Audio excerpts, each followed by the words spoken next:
उमेश शुकीपुर बाजार।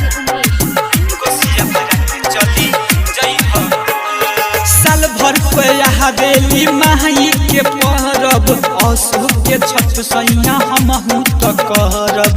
साल भर पे हवेली माई के परब असो के छठ सैया हमहू तो करब।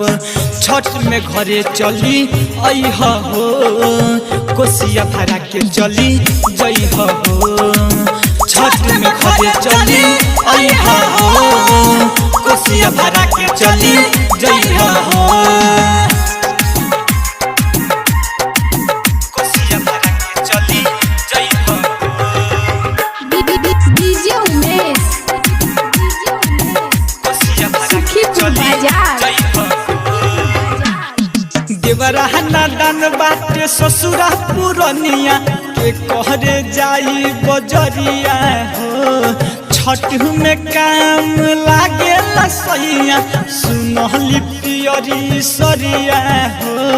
सुनहली पियरी सरिया हाँ देवरा नादान बाटे ससुरा पुरनिया के कहरे जाई बजरिया हो। छठ में काम लागे सैया सुनहली पियरी सरिया हो। आके सामान सब जुटइह हो कोसिया भरा के चली जइह हो। छठ में घरे चली अइह हो कोसिया भरा के चली जइह हो। कोसिया भरा के चली जइह हो।